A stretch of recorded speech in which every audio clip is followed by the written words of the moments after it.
Speak up, please. About 18 minutes for you. 30 minutes. That's why I said we only have 45 minutes. We have 3 speakers to finish the day. You could either you want to wait for next day on the 6th we are debating again. Either you take the full 30 minutes on the 6th or take it 18 minutes today. Okay.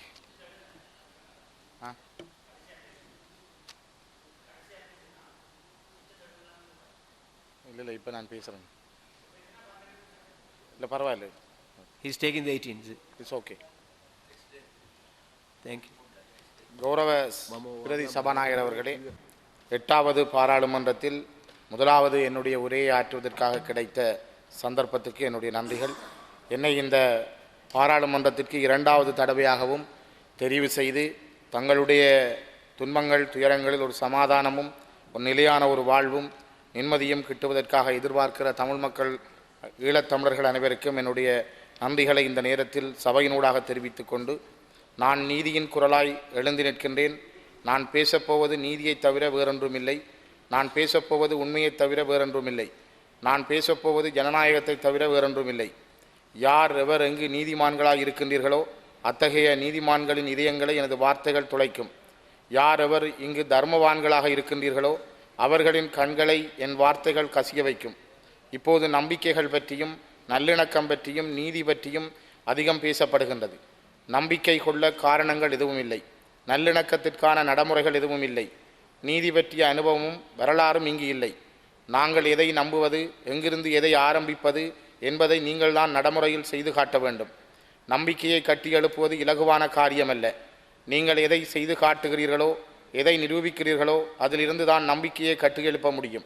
எமது மக்களுக்கு ஏற்படுத்தப்பட்டுள்ள காயங்களும் வடுக்களும் துயரங்களும் மிகவும் ஆழமானவை. எங்கள் மக்கள் உங்களில் யாரையும் நம்ப தயாராக இல்லை. ஆயினும் நாங்கள் கேட்டுக்கொண்டதற்கிணங்க ஒரு சந்தர்ப்பத்தை உங்களுக்கு தர எங்கள் மக்கள் முன்வந்திருக்கின்றார்கள். நாங்கள் மீண்டும் ஏமாற்றப்பட்டவர்களாய் வெறுங்கையுடன் எங்கள் மக்களிடம் போக முடியாது. வரலாற்றில் நீங்கள் ஏற்படுத்திய களங்கமான பக்கங்களை கழுவ உங்களுக்கு ஒரு வாய்ப்பை தருகிறோம். அதை பயன்படுத்த நீங்கள் தயாரா என்பதை உங்கள் செயல்களால் தான் நீங்கள் நிரூபிக்க வேண்டும். வாக்குறுதிகளும் வேண்டாம், பசப்பு வார்த்தைகளும் வேண்டாம். உண்மைக்கும் நீதிக்கும் சாட்சியாய் நீங்கள் செயல்பட்டு காட்டுங்கள். ஒன்றுபட்டு வாழ்வோம் என்று கண்களை விழித்தபடி கனவு காண முடியாது. ஏனெனில் எங்கள் கண்முன் நடந்தேறிய அநீதிகளும் கொடுமைகளும் படுகொலைகளும் அந்தளவுக்கு மோசமானவை, மனித நேயத்துக்கு அப்பாலானவை, சகிக்க முடியாதவை, நாகரிக சமூகத்தால் கண்கொண்டு பார்க்கப்பட முடியாதவை.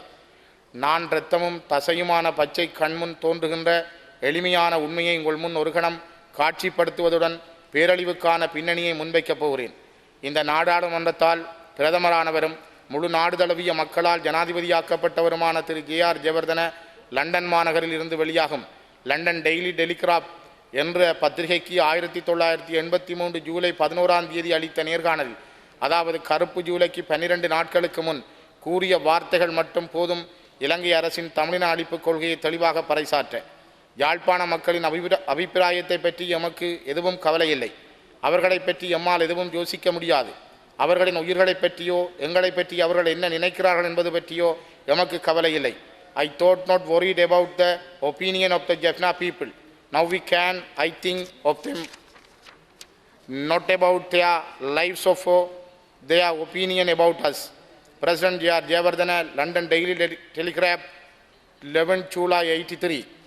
1934 ஆண்டிலிருந்து தொடர்ந்து அரை நூற்றாண்டுக்கு மேலான 56 ஆண்டுகள் இலங்கையின் அரசியலை வழிநடத்தி சென்ற ஒருவர், பல உயர் அமைச்சு பதவிகளை வகித்த ஒருவர், பிரதமர் பதவி வகித்த ஒருவர், 1-2 முறைகள் தொடர்ந்து ஜனாதிபதி பதவி வகித்த ஒருவர் இப்படி தமிழ் மக்களை படுகொலை செய்வதில் தமக்கு கவலை இல்லை என்று கூறியிருந்தார் என்றால், காலத்திற்கு காலம் தமிழ் மக்களை கொலைவரியாடிய பாமர சிங்கள மக்களை எப்படி குறை சொல்ல முடியும்? தலைவர்களால் தூண்டப்பட்டு ஒரு படுகொலை கலாச்சாரம் சிங்கள மக்கள் மத்தியில் உருவாக்கப்பட்டது என்பதே உண்மை. J.R. கூறிய இந்த இனப்படுகொலை பேராசையைத்தான், அந்த பெரு விருப்பத்தைத்தான் ராஜபக்ச அரசாங்கம் முள்ளிவாய்க்காலில் நிறைவேற்றியது. இங்கு ஒரு தனிநபர் அல்ல பிரச்சனை. சிங்கள தலைவர்களால் உருவாக்கப்பட்ட கொலை கலாச்சாரமும் அக்கொலை கலாச்சாரத்துக்கு ஏதுவாகவும் பொருத்தமாகவும் உருவாக்கப்பட்ட அரசியல் அமைப்பும் அரச இயந்திரமும் தான் பொறுப்பு. யுத்தம் நிகழ்ந்து கொண்டிருந்த போது 0 கேஷுவல்டி என்று மக்களுக்கு பொய் சொல்லி இனப்படுகொலை யுத்தத்தை நிகழ்த்தினீர்கள். ஒருவேளை அதை சிங்கள மக்கள் நம்பினார்கள் என்றும் வைத்துக் கொள்வோம். ஆனால் யுத்தம் முடிந்த சில வாரங்களிலேயே உண்மை வெளிவரத் தொடங்கிவிட்டது. லட்சக்கணக்கில் தமிழ் மக்கள் ஆண், பெண், சிறுவர், சிறுமி, கர்ப்பிணி தாய்மார், முதியோர் என வேறுபாடின்றி சுமாராக 1 லட்சம் மக்கள் கொண்டு குவிக்கப்பட்டு விட்டனர் என்ற திடுக்கிடும் தகவல் நம்பகமான வகையில் ஒளியொலி நாடாக்கள் மூலமும் மற்றும் யுத்த களத்திலிருந்து வெளியே வந்த மக்களின் பேட்டிகளின் வாயிலாகவும் உள்நாட்டு வெளிநாட்டு ஊடகங்களின் வாயிலாகவும் வெளிவந்த வண்ணம் இருந்தன. மறுக்க முடியாத நவீன சாதன ஆதாரங்களுடன் சேனல் 4 தொலைக்காட்சி வெளியிட்ட ஆவணப்படங்கள் உலகின் மனச்சாட்சியை உலுக்கியதுடன் இலங்கையின் கௌரவம், நன்மதிப்பு என யாவுமே காற்றில் பறந்தன. இலங்கை இராணுவத்தை கொலை இயந்திரம், கில்லிங் மெஷின் என்று சர்வதேச சமூகத்தால் வர்ணிக்கப்படும் நிலை உருவானது. ஐநா சபையும் 40,000க்கும் மேல் மக்கள் கொல்லப்பட்டதாக அறிக்கை வெளியிட்டது. அமெரிக்கா சர்வதேச விசாரணை கோரி ஐநா சபைக்கு சென்றது. இத்தனையும் நடந்த பின்பும் கொடூரமாக கொல்லப்பட்ட தமிழ் மக்கள் பற்றி சிங்கள மக்கள் மத்தியில் அதிர்ச்சி ஏற்படவில்லை, அனுதாபம் பிறக்கவில்லை. ஆறுதல் வார்த்தை தானம் கூற சிங்கள மக்கள் மத்தியில் நீதிமான்கள் எவரும் இருக்கவில்லை. மத நிறுவனங்களுக்கும் சமூக நிறுவனங்களுக்கும் ஊடகங்களுக்கும் கூடவே இது பொருந்தும். நீதிக்காக குரலெழுப்பாத ஒரு சிறு அனுதாபந்தானம், தமிழ் மக்களுக்கு தெரிவிக்காத குறைந்தபட்ச படுகொலையை ஒப்புக்கொள்ளத்தானும் தயாரில்லாத சிங்கள கட்சிகளிடமும் சிங்கள தலைவர்களிடமும் சிங்கள சமூகத்தவர்களிடமும் சிங்கள அறிஞர்களிடமும் இருந்து நாம் எவ்வாறு நீதியை எதிர்பார்த்து காத்திருக்க முடியும்? லட்சக்கணக்கான ஆண்டுகால மனித நாகரிகமும் ஆயிரக்கணக்கான ஆண்டுகால மத தர்மங்களும் மத போதனைகளும் நூற்றாண்டு கணக்கான ஜனநாயகமும் முள்ளிவாய்க்காலில் குழிதோண்டி புதைக்கப்பட்டு விட்டன. நீங்கள் பெருமைப்படும் உங்கள் இராணுவம் தான் இதனை நிறைவேற்றியது. புதைகுழி வழிபாட்டிலிருந்தே நாகரிகங்கள் தோன்றியதென்பர். மறுக்கப்பட்ட நீதிக்காகவும் உரிமைக்காகவும் போராடி மடிந்த வீரமறவர்கள் புதைக்கப்பட்ட துயிலும் இல்லங்களை உங்கள் இராணுவம் கனரக பீரங்கி வண்டிகளை கொண்டு இடித்து தரைமட்டமாக்கியது. அந்த பீரங்கி வண்டிகள் வெறுமனே கட்டடங்களை மட்டும் நொறுக்கவில்லை, கூடவே பெற்றோரினதும் உறவினரினதும் நண்பர்களினதும் இதயங்களையும் நொறுக்கின. உங்கள் பீரங்கி வண்டிகளினால் துயிலும் இல்லங்களை மட்டுமல்ல, உங்கள் நாகரிகத்தையும் பண்பாட்டையும் கூடவே நொறுக்கியுள்ளீர்கள். இதற்கு இனியாவது நிவாரணம் தேட நீங்கள் தயாரா? பெற்றோரின் ஆத்ம திருப்திக்காக இவற்றை மீள கட்டியெழுப்ப நீங்கள் தயாரா? உங்கள் பதிலில் தான் ஐக்கியத்திற்கும் ஒன்றுபட்ட வாழ்வுக்குமான தொடக்கம் ஆரம்பமாக முடியும். ஜனவரி 8ஆம் தேதி புரட்சி நிகழ்ந்து விட்டதாக பேசுகிறீர்கள். இந்த புரட்சி ஈழத்தமிழர்களின் வாக்குகளால் தான் ஏற்பட்டது என்பதே உண்மை. இன்று நீங்கள் பெற்றிருக்கும் ஆட்சி மாற்றமும் சுவாசிக்கும் ஜனநாயக காற்றும் ஈழத்தமிழர்களின் வாக்குச்சீட்டுகளால் உங்களுக்கு கிடைத்தவைதான். அப்படி இருந்தும் 100 நாள் வேலை திட்டத்தில் எங்களுக்கு என்ன செய்தீர்கள்? யாரை இனப்படுகொலைக்கு பொறுப்பான தலைமை இராணுவ தளபதி என்று சர்வதேச சமூகம் ஈழத்தமிழர்களும் மனித உரிமை அமைப்புகளும் விரல் சுட்டி காட்டியதோ அந்த தளபதிக்கு ஃபீல்ட் மார்ஷல் என்ற அதி உயர் பட்டத்தை வழங்கி கௌரவித்துள்ளதன் மூலம் தமிழ் மக்களின் இதயங்களை புண்படுத்தியுள்ளீர்கள். இது இனப்படுகொலைக்கான ஒரு கௌரவ அங்கீகாரம் அல்லவா? அப்படி என்றால் நாங்கள் யாரை நம்புவது? இந்த நம்பிக்கையிலிருந்து எதிர்காலத்தை நோக்குவது எல்லாம் வெறுமையாக அல்ல, மாறாக எதிர்மறையாக உள்ளன. 1987ஆம் ஆண்டு ஐக்கிய தேசிய கட்சி பதவியில் இருந்தபோது லலித் அத்துலத்மலி தேசிய பாதுகாப்பு அமைச்சராக இருக்கும்போது அவரால் மேற்கொள்ளப்பட்ட ஆபரேஷன் லிபரேஷன் என்ற இன அழிப்பு இராணுவ நடவடிக்கை இந்தியாவின் எச்சரிக்கையால் இடையில் கைவிடப்பட்டது. அந்த இராணுவ நடவடிக்கையை தான் மஹிந்த ராஜபக்ச அரசாங்கத்தின் கீழ் கோத்தபாய பொன்சேகா தலைமையில் மேற்கொள்ளப்பட்டு முள்ளிவாய்க்காலில் லட்சக்கணக்கான மக்களின் படுகொலையுடன் நிறைவேற்றப்பட்டுள்ளது. எனவே இங்கு ஐக்கிய தேசிய கட்சியும் சரி சுதந்திர கட்சியும் சரி ஒரே கொள்கையைத்தான் கொண்டுள்ளன என்பதால் நாங்கள் உங்களில் யாரிடமிருந்து நீதியை எதிர்பார்க்க முடியும்? 2000ஆம் ஆண்டு திருமதி பண்டார் நாயக்கா சந்திரிகுமாரதுங்காவின் அரசாங்கத்தின் கீழ் யூனியன் ஆஃப் ரீஜன்ஸ் என்ற ஒரு தீர்வு திட்டம் நாடாளுமன்றத்தில் சமர்ப்பிக்கப்பட்ட போது அந்த தீர்வு திட்ட நகலை பல நூறு துண்டாக அன்றைய எதிர்க்கட்சி தலைவராக இருந்த இன்றைய பிரதமர் கிழித்தறிந்த காட்சியை நேரடி தொலைக்காட்சி வாயிலாக கண்ட மக்கள் இந்த அரசாங்கத்தின் கீழ் எப்படி சமாதானமும் நீதியும் எப்படி சாத்தியமாகும் என்ற கேள்வி எழுப்புகின்றனர். பிரதமராக பதவியேற்றதும் திரு ரணில் விக்ரமசிங்க சர்வதேச விசாரணையை ஏற்றுக்கொள்வது என்பது இலங்கையின் நீதித்துறையை அவமதிப்பதாக அமையும் என்று கூறி சர்வதேச விசாரணையை முற்றிலும் நிராகரித்தார். இலங்கையின் நீதித்துறைக்கு நீதியின் பெயரால் ஆன சிறப்பான வரலாற்றை யாரால் காட்ட முடியும்? உங்களின் ஆயுதம் தாங்கிய படைப்பிரிவின் பாதுகாப்பில் உள்ள உங்களின் வெலிக்கடை சிறைச்சாலையில் 53 தமிழ் கைதிகள் படுகொலை செய்யப்பட்டமைக்காக இதுவரை இலங்கையின் நீதித்துறை நீதி விசாரணை நடத்தியது கிடையாது. 1956ஆம் ஆண்டு கல்லோயாவில் நூற்றுக்கணக்கான அப்பாவி தமிழ் விவசாயிகள் படுகொலை, 58 இனப்படுகொலை கலகம், 77ஆம் ஆண்டு 81ஆம் ஆண்டு 83ஆம் ஆண்டு கருப்பு ஜூலை என தமிழ் மக்கள் மீது புரியப்பட்ட எந்த ஒரு இனப்படுகொலைக்காகவும் இதுவரை எந்த ஒரு நீதி விசாரணையும் நடைபெற்றது கிடையாது. அப்படி இருக்கையில் முள்ளிவாய்க்கால் இனப்படுகொலைக்காக உள்நாட்டு நீதி விசாரணை நடத்தப் போவதாக கூறுவது நம்ப முடியாத ஏற்க முடியாத விந்தியாகும். இப்போது யுத்தத்தால் அளிக்கப்பட்ட மக்களுக்கு ஜீவாதார நிவாரணம் பற்றி பேசுகிறீர்கள். யுத்தத்தால் நீங்கள் ஏற்படுத்திய அழிவுக்கான மேம்போக்கு நிவாரணங்களையே தமிழ் மக்களின் பிரச்சனையாகவும் அதுவே தமிழ் மக்களின் அரசியல் பிரச்சனை என்றும் திசை திருப்ப பார்க்கிறீர்கள். அதாவது போரால் ஏற்படுத்தப்பட்ட பிரச்சனைகளை பற்றி பலவாறு பேசலாம். ஆனால் போருக்கு காரணமான பிரச்சனைகள் உங்களால் தோற்றுவிக்கப்பட்டவை. இப்போது அதை பற்றி பேசாமல் போருக்கு பின்னான நிவாரணம் பற்றி பேசுவதன் மூலம் தமிழ் மக்களின் உண்மையான பிரச்சனைகளை திசை திருப்புவதாக உள்ளது. உலக பேரரசான ஜனநாயகத்தின் காவல்காரனான அமெரிக்காவின் கண்முன் திரு ஒபாமா தலைமையில் அமெரிக்க ஜனநாயக கட்சி பதவிக்கு வந்த 6 மாதத்திற்குள் 1.5 லட்சம் தமிழ் மக்கள் இலங்கையில் சிங்கள இராணுவத்தால் படுகொலை செய்யப்பட்டனர். உலகம் பேரரசான அமெரிக்காவாலும் உலகின் பெரிய ஜனநாயக நாடான இந்தியாவாலும் அதுவும் இந்தியாவின் அண்டையில் கல்லறி தூரத்தில் 1.5 லட்சம் மக்களை இலங்கை அரசால் படுகொலை செய்ய முடிந்தமை என்பது அமெரிக்காவுக்கும் இந்தியாவுக்கும் உலக நாகரிகத்துக்கும் ஜனநாயகத்துக்கும் விடப்பட்ட சவாலாகவே உள்ளது.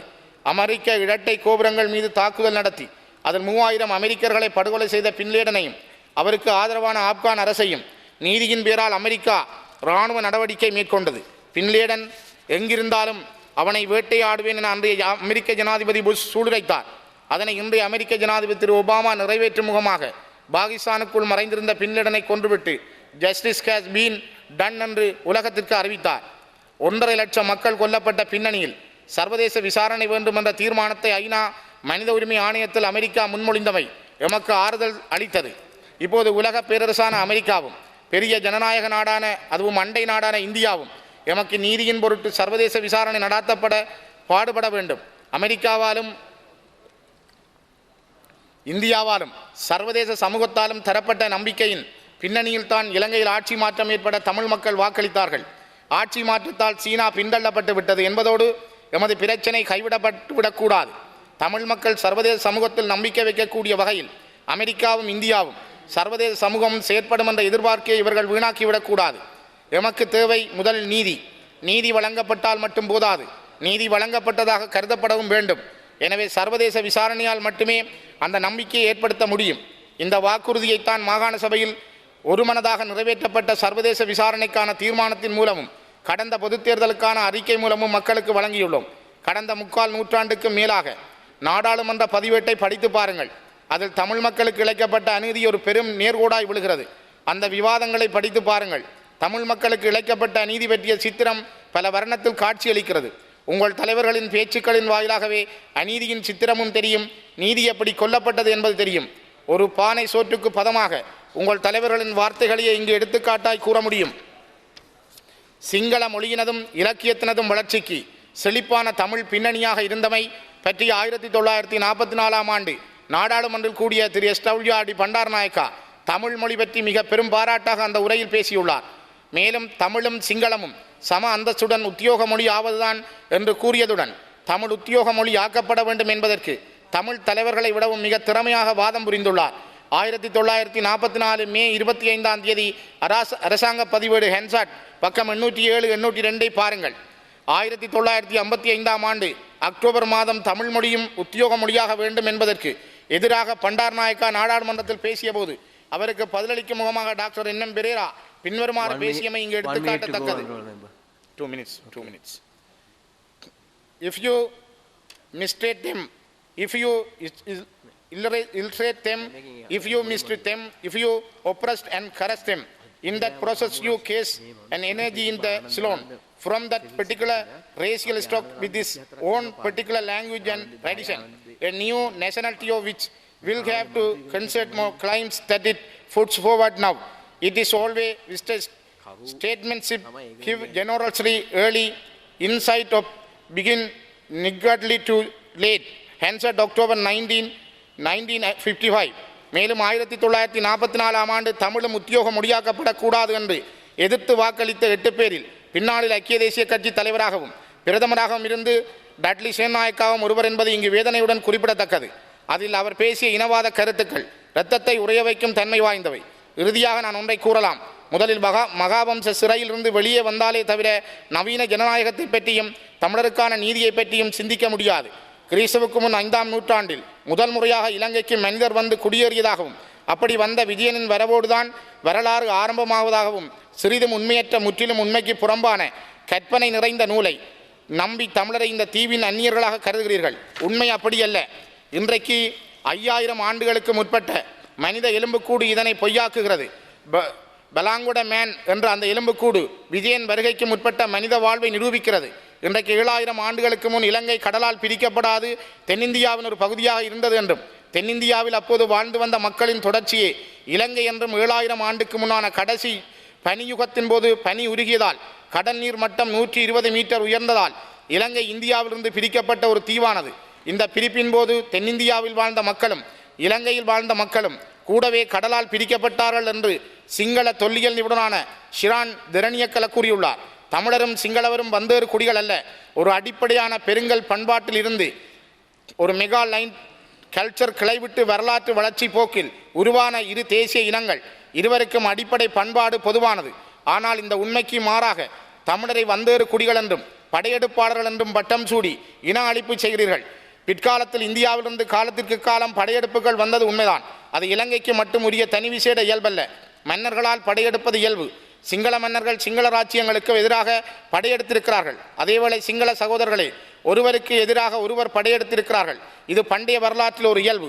இந்திய ஆதிக்கத்தின் மீது உள்ள பயத்தின் காரணமாக தமிழரை இந்தியாவுடன் இணைத்து தமிழரை இந்திய ஆதிக்கத்திற்கான கருவிகளாக கருதி இந்தியாவிற்கு எதிரான உங்களது வரலாற்று பகைமையை கொண்ட யுத்தத்தின் மீது புரிகிறீர்கள். விடுதலை கோரி முதலாவது தேசிய இயக்கத்தை ஆரம்பித்ததே சேர்வன் அருணாசலம் தான். விசாக் தினத்தை விடுமுறை தினமாக பாடப்பட்டவர் ஒரு தமிழரான சேர்வன் ராமநாதன் தான். ஆனாலும் நீங்கள் எங்களை அழிப்பதில் அக்கறையாக இருப்பதனால் உங்களுடன் இணைந்து வாழ முடியாத நிர்பந்தத்துக்கு நாங்கள் உள்ளானோம். அது உங்களால் தான் ஏற்படுத்தப்பட்டது. அதற்கு நீங்கள் தான் பொறுப்பு. தமிழ் மக்களுக்கு எதிரான இனவாத அரசியலை முன்னெடுப்பதில் காட்டும் அரசியல் திட சித்தத்தை, பொலிட்டிக்கல் வில், தமிழ் மக்களை அழிப்பதில் காட்டும் அரசியல் திட சித்தத்தை தமிழ் மக்களின் பிரச்சனைக்கு தீர்வு காண்பதில் காட்டுவதில்லை.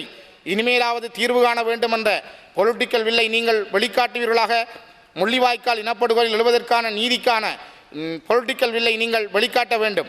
1982ஆம் ஆண்டு ஜனாதிபதி செயலகத்தில் சில மூத்த அமைச்சர்களுடன் பேராசிரியர் ஏஜே வில்சன் உரையாடியுள்ளார். த பிரேக் ஆப் ஸ்ரீலங்கா என்ற தனது நூலில் பிஃபோர் த சிவில் வார் என்ற அத்தியாயத்தில் 2 மூத்த சிங்கள அமைச்சர்கள் உயர்நீதிமன்றம் பற்றி கூறிய கருத்தை பின்வருமாறு கூறுகிறார். உயர் நீதிமன்ற நீதியரசர்களிடம் இருந்து எமக்கு வேண்டியவாறான தீர்ப்பை எம்மால் எப்போதும் பெற முடியும். வண்டி, பதவி உயர்வு, சொகுசு பங்களா போன்றவற்றை உயர் நீதிமன்ற நீதியரசர்களுக்கு கொடுத்தால் நாம் எதிர்பார்க்கும் தீர்ப்பு கையில் தயாராக இருக்கும் என்று எழுதியுள்ளார். இத்தகைய நீதித்துறையிடம் இருந்து நாம் ஒருபோதும் நீதியை எதிர்பார்க்க முடியாது. தமிழ் மக்களுக்கு எதிரான சிங்கள இனவாத மைண்ட் செட்டை கொண்டுள்ள நீதிபதிகள் எப்பொழுதும் தமிழருக்கு எதிராகவே நீதி வழங்குவார்கள். கண்டுடைப்புக்கு ஒரு இரு தமிழ் நீதிபதிகள் அமர்வுகளில் அமர்ந்திருந்தாலும் அவர்களும் சிங்கள இனவாத தன்மை கொண்ட நீதி நிர்வாகத் துறைக்கு கட்டுப்பட்டவர்களே ஆவர். ஆதலால் சர்வதேச விசாரணை மூலம் நம்பகமான நீதியை நிலைநாட்ட வேண்டும் என்பதே தமிழ் மக்களின் அவா. இதற்கு நீதி மனம் கொண்ட சிங்கள கனவான்களும் அமெரிக்க அரசும் இந்திய அரசும் ஆவண செய்ய வேண்டும். நீதியின்றி சமாதானம் இருக்க முடியாது. இலங்கையில் அமைதியின்றி பிராந்தியத்தில் அமைதி. Thank you very much.